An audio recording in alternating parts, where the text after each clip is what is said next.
ऐंकारी सृष्टिरूपायै ह्रींकारी प्रतिपालिका क्लींकारी कामरूपिण्यै बीजरूपे नमोस्तुते। अद्य ममाध्यापनस्य विषयः लघुशब्देन्दुशेखरः। तत्रापि कारकप्रकरणं संस्कृत भारत आमुखे अक्षरशः कारकप्रकरणस्य अध्यापनं कारयिष्यामीति मे संकल्पः आसीत्। तस्माद् अत्र संस्कृत भारत नामके अस्मिन् पटले श्रोतुं कामयमानाः परंपरागत शास्त्र संरक्षण संकल्पाः कटिबद्धाश्च शुद्ध विद्वद्धौरेयाः अस्माकं मित्राणि।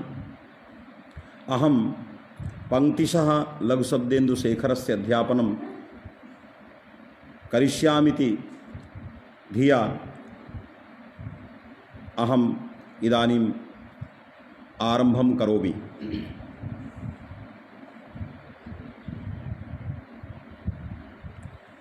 तत्र आवाज़ आ रही,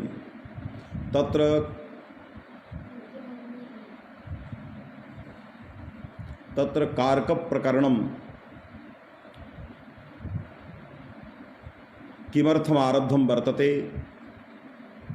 लघुशब्देन्दुशेखरः सिद्धान्तकौमुद्याः टीकाग्रन्थः। सिद्धान्तकौमुदी एतस्य ग्रन्थस्य मूलग्रन्थः। सिद्धान्तकौमुदीम् उपजीव्य अयं ग्रन्थः प्रवर्तते। तत्र सिद्धान्तकौमुद्याम् अनेकानि प्रकरणानि सन्ति। सर्वप्रथमं संज्ञाप्रकरणं, परिभाषाप्रकरणं, किंवा संहिताधिकारीयसूत्रविवेचनप्रकरणम्, एवञ्च अजंत हलंत भेदेन अजंत पुल्लिंग हलंत पुल्लिंग नामकं प्रकरणम्। एतानि प्रकरणानि च सन्ति। तत्र अजंत पुल्लिंग प्रकरणे अजंत शब्दानां निरूपण प्रसंगे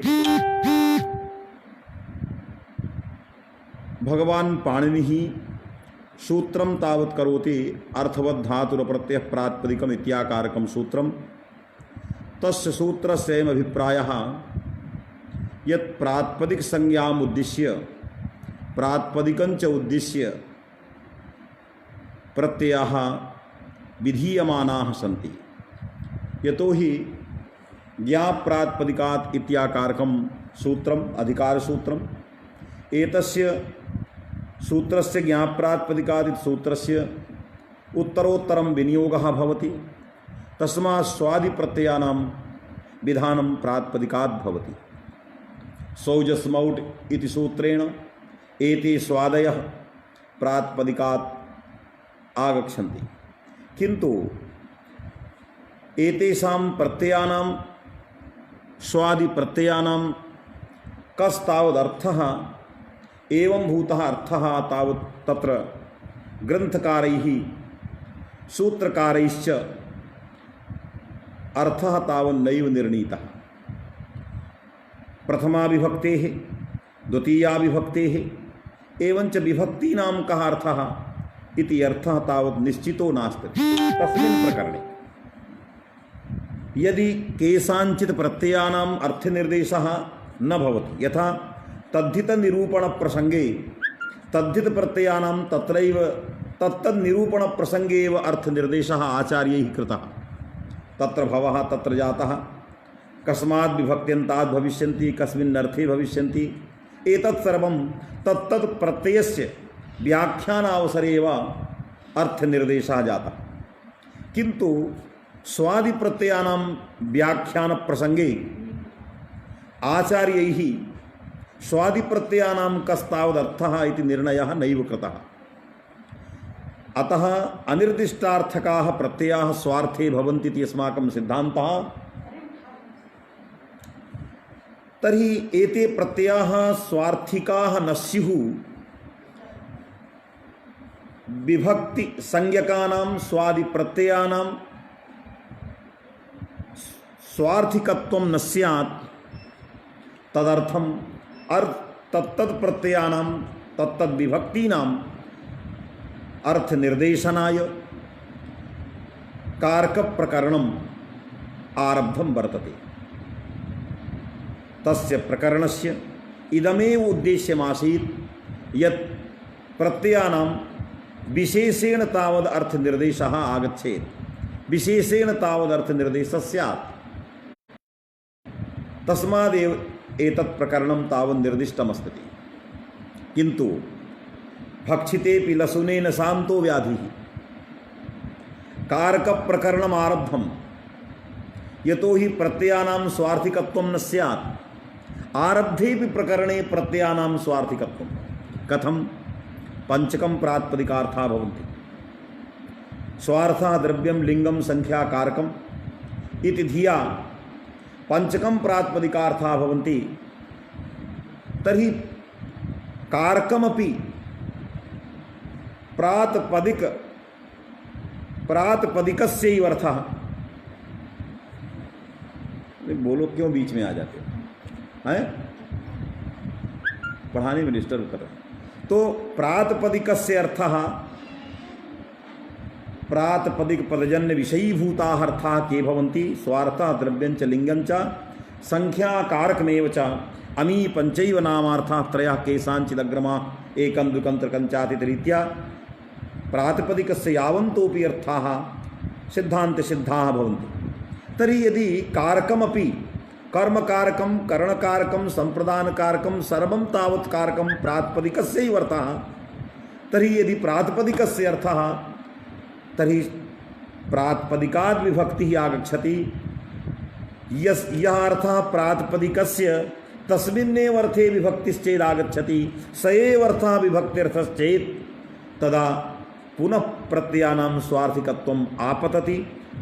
भक्षितेऽपि लशुनेन शान्तो व्याधिः इति धिया किमस्ति अपूर्वमर्थः एतस्य प्रकरणस्य या एतस्या विभक्ते। तदा समर्थसूत्रभाष्यं यदा वयं स्मरामः यत् समर्थसूत्रभाष्ये भगवता भाष्यकारेण उक्तं यद् विभक्तीनां न केवलं कर्म करणं वा संप्रदानम् अधिकरणं वा अर्थः अपितु विभक्तीनां संबंधोप्यर्थः। सच संबंधः क्रियाकारक मूलक क्रियाकारक भाव रूपा। तर्हि क्रियाकारक भाव रूपः विभक्त्यर्थः संसर्गः सर्वत्र भाषते। यथा कटं करोति इत्यत्र कटपदोत्तर द्वितीयायाः न केवलं कर्म अर्थः अपितु क्रियाकारक भाव संबंधोप्यर्थः। क्रियाकारक भाव संबंधः न प्रातिपदिक प्रयोज्य न वा प्रकृत्यायम् अर्थः आगच्छति। अतः प्रकृत्यातिरिक्त अर्थस्य सत्वात् स्वादि प्रत्ययानां स्वार्थिकत्वं नैव आगच्छति इति सिद्धान्तः भाष्यकृता सिद्धान्तितो वर्तते। तत्र शेखरग्रन्थे नागेशभट्टः सर्वप्रथमं प्रतिजानीते प्रतिज्ञां करोति। सः इदानीं कथयति सौजसमौट इति सूत्रेण विहित स्वादीनां अर्थविशेष व्यवस्थां दर्शयितुम् आह प्रातिपदिकार्थेति। स्वयमेव नागेशभट्टः एवं वदति सौजसमौट इति लम्बायमानं सूत्रं तेन सूत्रेण विहिताः स्वादयः प्रत्ययाः तेषां स्वादिप्रत्ययानाम् अर्थविशेषः कः तादृशीं व्यवस्थां व्यवस्थापयितुम् इदानीम् एतत् प्रकरणम् आरब्धम्। आरब्धे प्रकरणे तस्य प्रकरणस्य सर्वप्रथमम् आदिमं सूत्रं प्रातिपदिकार्थ लिंग परिमाण वचन मात्रे प्रथमा इति अस्य प्रकरणस्य आदिमं सूत्रं प्रथमं सूत्रं।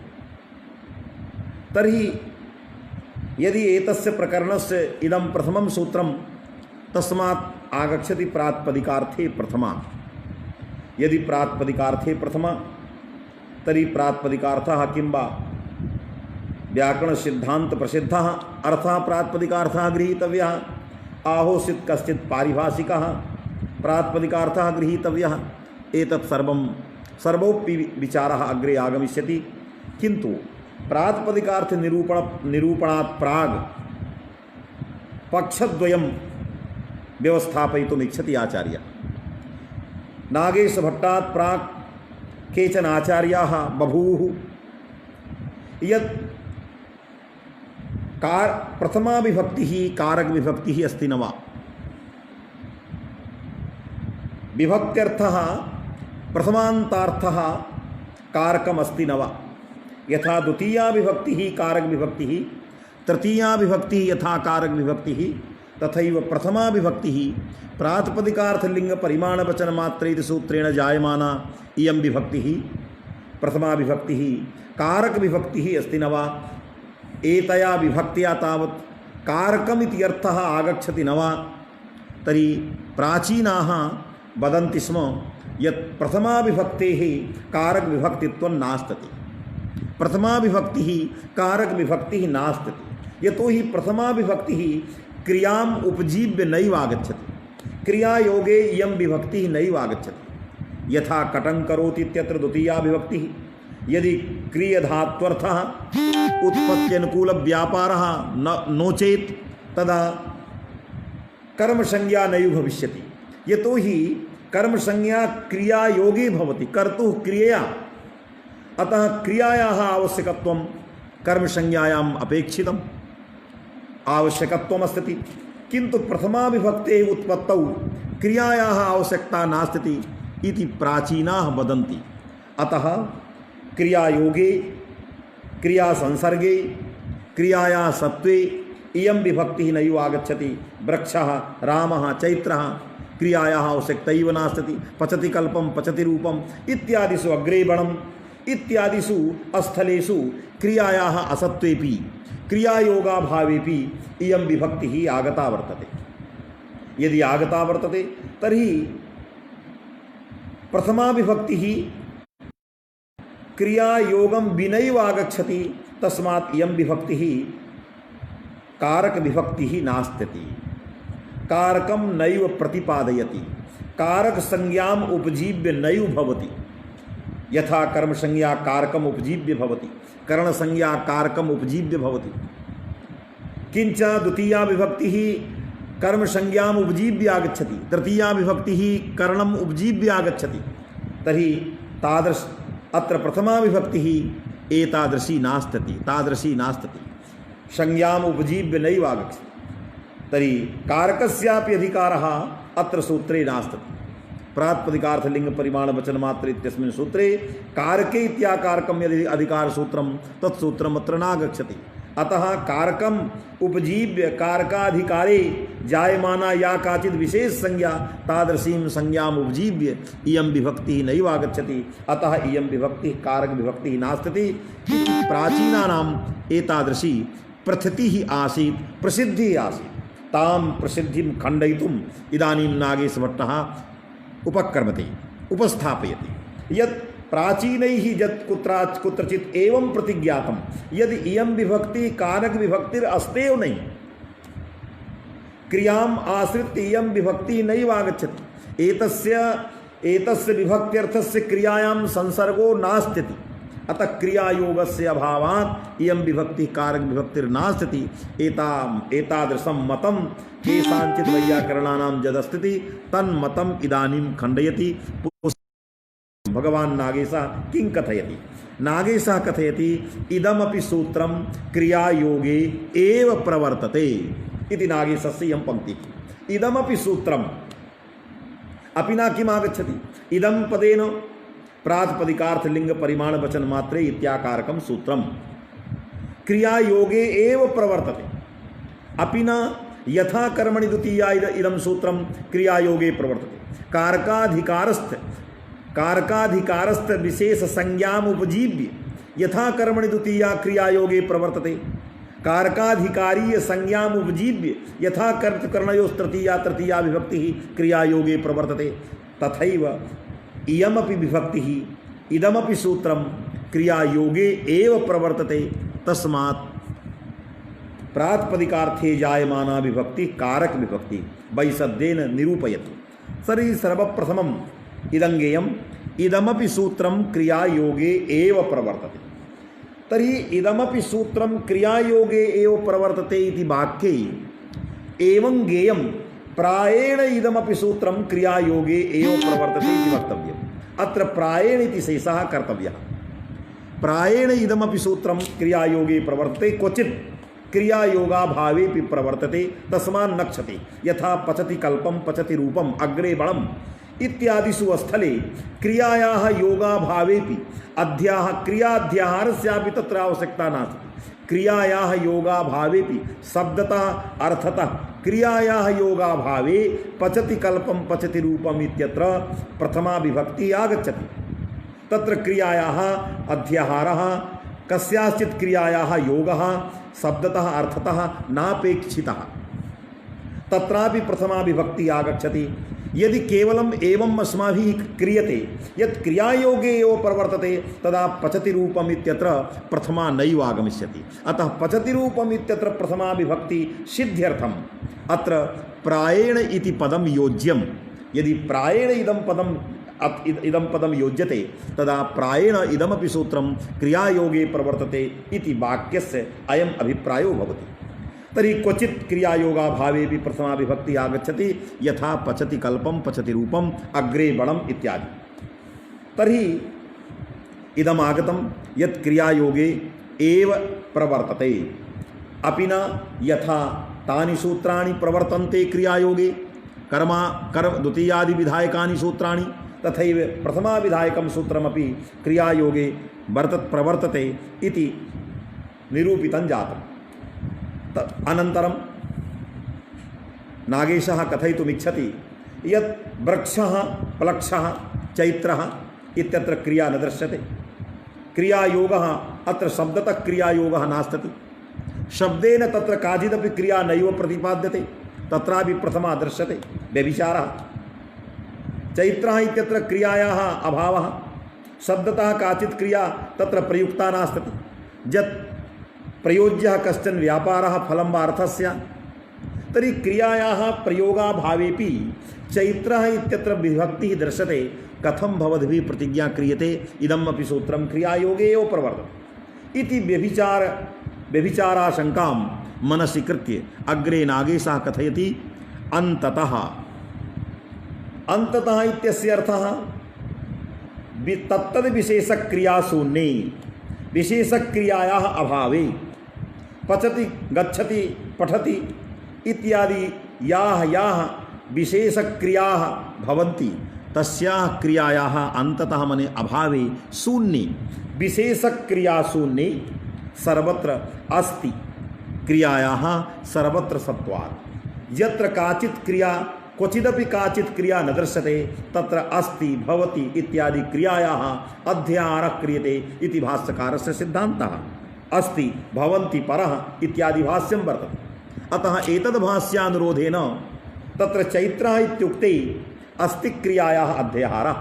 तस्मात् चैत्रः इत्यत्र चैत्र इत्याकारक प्रातिपदिकात् या विभक्तिः दृश्यते प्रथमा विभक्तिः सा विभक्तिः अस्ति पदोपस्थाप्य या क्रिया तां क्रियाम् आश्रित्यैव वर्तते तस्यां क्रियायां योगः प्रथमान्तार्थस्य प्रथमा विभक्त्यर्थस्य अस्ति। तस्मात् तत्र क्रियायोगस्य सत्वात् तत्र एवं व्यभिचारः दर्शयितुं न शक्यः यत् चैत्रः इत्युक्ते क्रिया नास्ति किन्तु क्रियायोगाभावे भी प्रथमा एवं भूतः व्यभिचारः दर्शयितुं न शक्यः। तत्रापि अन्ततः विशेषक्रियायाः अभावे अस्ति इत्यादि क्रियायाः अध्याहारः सर्वत्र क्रियते इति नियमः। तर्हि वृक्षः प्रक्षः चैत्रः इत्यादिषु स्थलेषु सर्वत्र क्रियायाः अध्याहारः भवितुमर्हति। तस्मात् क्रियायोगे इदं सूत्रं प्रवर्तते। तर्हि नागेशभट्टेन कारकप्रकरणे यद् वाक्यं प्रयुक्तम् इदमपि सूत्रं क्रियायोगे एव प्रवर्तते अन्ततः अस्ति क्रियायाः सर्वत्र सत्वात्। तस्मात् एतत् सिद्धं यद् इदं सूत्रं क्रियायोगे क्रियायाः सत्वे प्रवर्तते। किन्तु कस्यचित् सूत्रस्य प्रवृत्तिः यदि क्रियायोगे जायते तदा तत्सत्वे क्रियायोगसत्वे यदि विभक्तिः आगच्छति तदा कथं कारक विभक्ति इति वक्तुं शक्यते। यदि चैत्रः इत्यत्र प्रथमा अस्ति क्रियायोगे जायते, मैत्रः इत्यत्र प्रथमा पठति क्रियायोगे जायते, वृक्षः इत्यत्र प्रथमा अस्ति क्रियायोगे जायते, तर्हि केवलं प्रथमा विभक्ति यदि क्रियायोगे भवति तर्हि कथम इयं विभक्ति कारक विभक्ति किम कथम भूतम कारकम कीदृशं कारकम प्रतिपादयति इयं विभक्ति एवंच क्रियायाम् अन्वयः कथम एतस्याः विभक्ते या एतस्य विभक्त्यर्थस्य क्रियायां संसार कथम भवति इति इत्यपि विचारः नागेशेन क्रियते।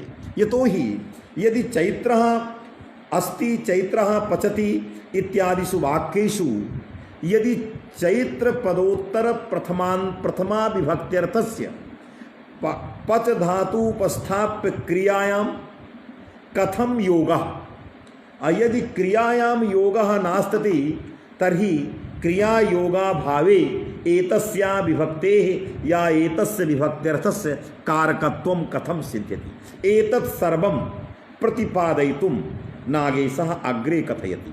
प्रथमं प्रतिज्ञातम् इदं सूत्रं क्रियायोगे विशेषक्रियाशून्ये अस्ति क्रियाया भौतिक्क्रियाया अध्याहारः कर्तव्यः। तर्हि नागेशः अग्रे कथयति यत् द्वितीयं वाक्यम् आख्यातार्थकर्त्रादिना अभेदान्वयेन तद्द्वारकः क्रियायोगो बोध्यः इति पंक्तिः नागेशस्य। आख्यातार्थकर्तृद्वारा प्रथमान्तार्थस्य क्रियायाम् अन्वयः अभेदेन। तर्हि आख्यातार्थकर्तृद्वारकः प्रथमान्तार्थस्य प्रथमा विभक्त्यर्थस्य वा क्रियायां योगो बोध्यः। तर्हि यथा चैत्रः पचति इति वाक्यं चैत्रः पचति इत्यत्र चैत्रपदोत्तर या प्रथमा विभक्तिः सुविभक्तिः तस्याः अर्थः कः यतो हि प्रातिपदिकार्थे इयं विभक्ति आगता।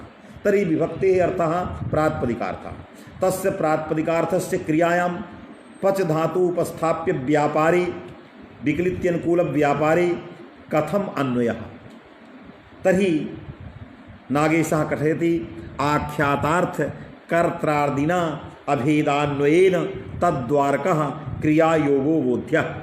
तर्हि आख्यातार्थः चैत्रः पचति इत्यत्र आख्यातेन किमुच्यते पचति इत्यत्र यत् तिप् प्रत्ययः वर्तते सः प्रत्ययः आख्यातपदेन बोध्यः। तर्हि आख्यातं क्वचित् आख्यातेन प्रत्ययः उच्यते क्वचित् आख्यातेन तिङन्तम् उच्यते।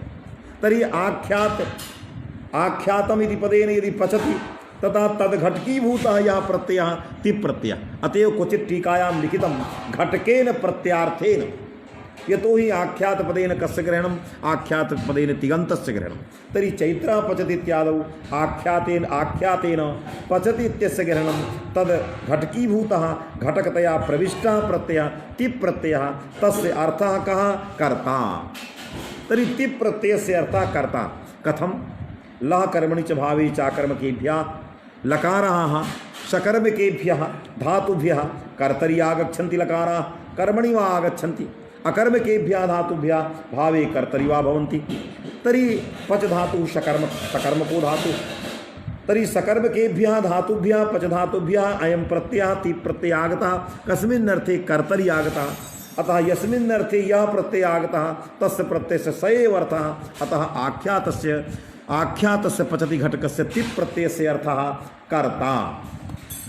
तर्हि आख्यातार्थकर्तरि चैत्रस्य प्रथमान्तार्थस्य चैत्रस्य या प्रथमा विभक्त्यर्थस्य चैत्रस्य यतो हि प्रातिपदिकार्थे विभक्ति आगता और प्रकृते यः अर्थः स एव सुविभक्तेः अर्थः।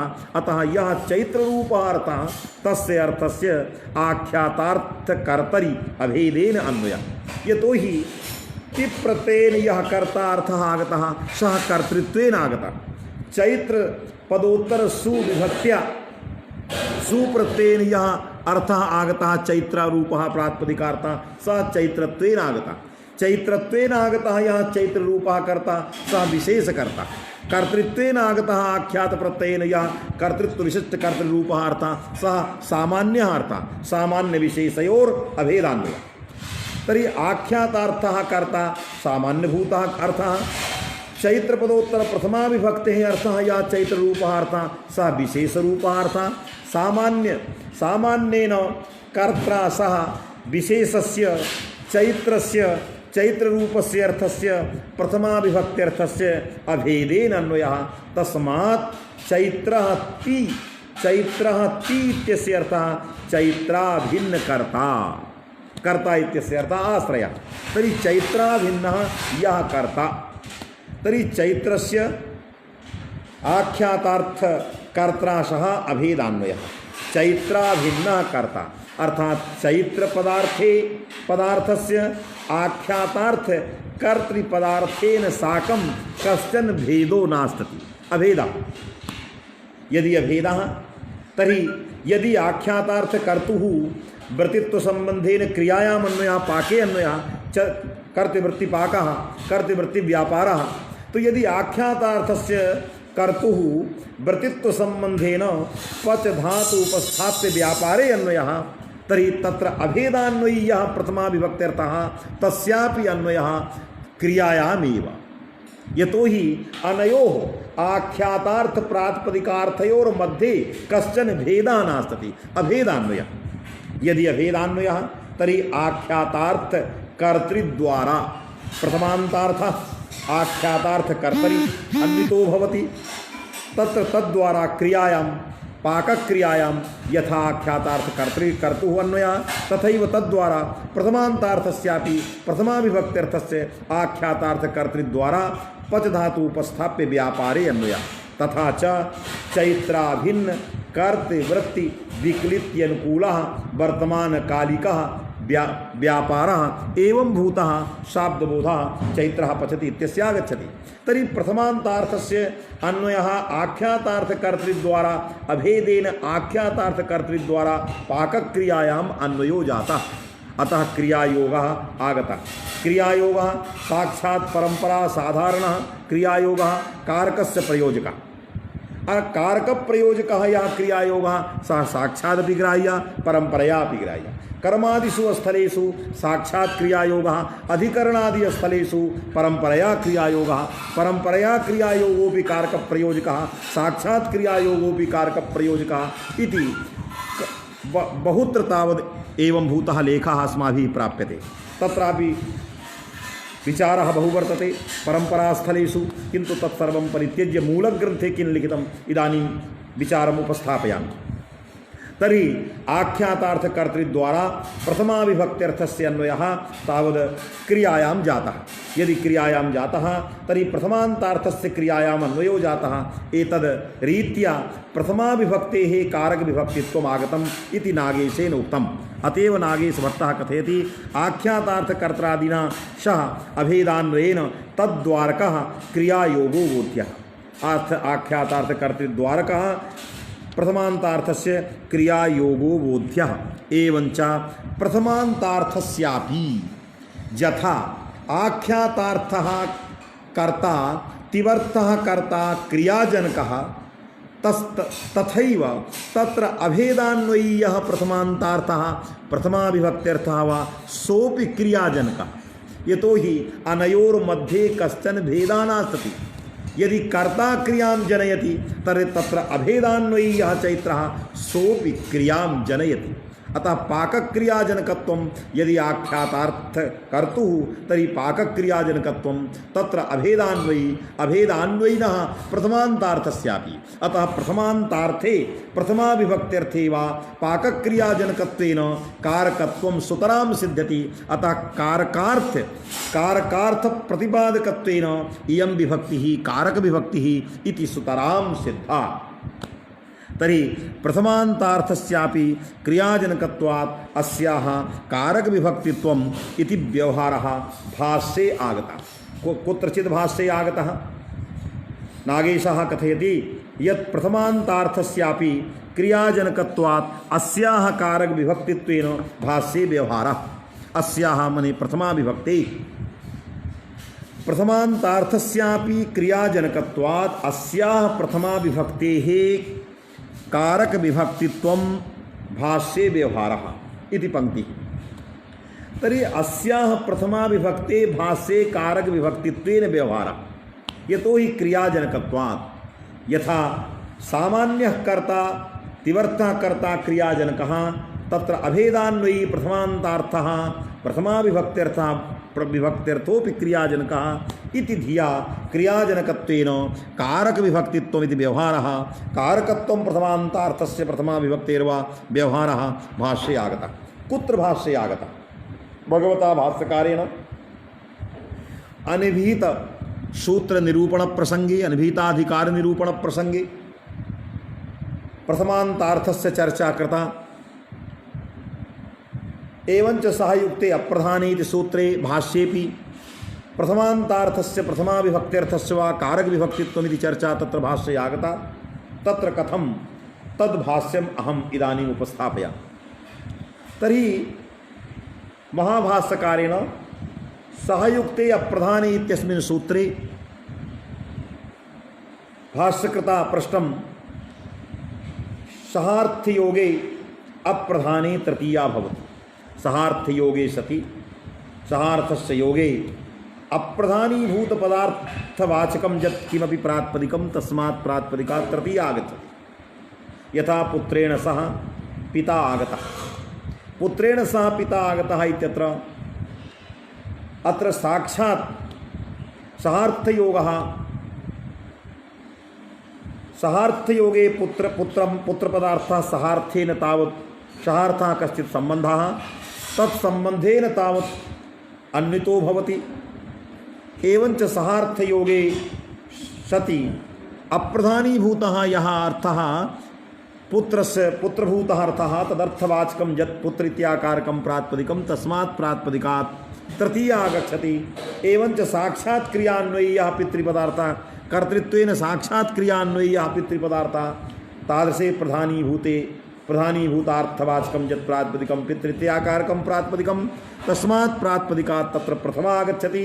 अप्रधानीभूतः यः अर्थः सहार्थ अन्वयी अप्रधानीभूतः क्रियायां साक्षात् अनन्वयी यः अप्रधानीभूतः अर्थः पुत्रपदार्थः तदर्थवाचकं यत् प्रातिपदिकं तस्मात् प्रातिपदिकात् तृतीया आगच्छति। अतः अप्रधाने ग्रहणम् एतदर्थमेव कृतं यत् प्रधाने तृतीया विभक्तिः न स्यात्। यदि सहयुक्ते अप्रधाने इत्यस्मिन् सूत्रे अप्रधाने ग्रहणं न क्रियते तदा प्रधानेपि तृतीयापत्तिः प्रधाने अर्थे तृतीया न स्यात् पितृपदार्थे तृतीया न स्यात् तस्मादेव सूत्रे अप्रधाने इति ग्रहणं कृतं वर्तते इति भाष्यकृता आदौ प्रतिपादितं। तदनन्तरं भाष्यकृता उक्तं नैतत् प्रयोजनम् अप्रधाने ग्रहणस्य इदं प्रयोजनं नास्ति। कथं? पुत्रेण सह आगतः देवदत्तः अस्माभिः उच्यते पिता इति भाष्यकृता उक्तं देवदत्तः पुत्रेण सह आगतः पिता इत्यत्र पितृशब्दात् तत्र तृतीया नैव आगमिष्यति अप्रधानग्रहणाभावे। यदि सहयुक्ते अप्रधाने इत्यस्मिन् सूत्रे अप्रधाने इति पदं न दीयते न ग्रहणं क्रियते तदा तत्रापि पितृपदात् तावत् तृतीया नैव आगमिष्यति। कथं नागमिष्यति?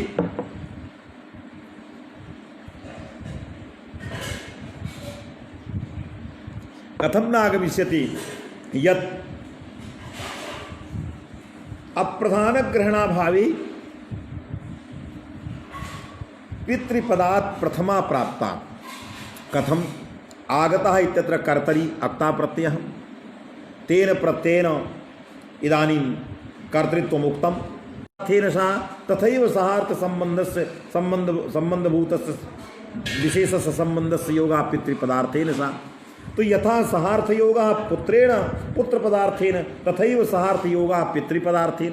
अतः उभयोः पिता पुत्र पदार्थयोर्मध्ये सहार्थः वर्तते।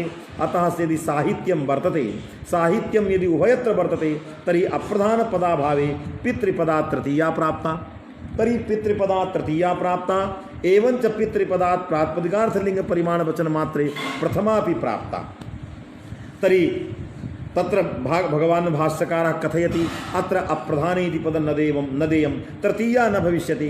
कथम? उपपदविभक्ते कारकविभक्तिर्बलीयसी इति भाष्यकृता उक्तम्। उपपदविभक्ते कारकविभक्तिर्बलीयस्त्वात् अत्र प्रथमा भविष्यति तृतीया नैव भविष्यति। तस्मात् अप्रधाने इत्याकारकं पदं भगवान् भाष्यकारः प्रत्याचष्टे।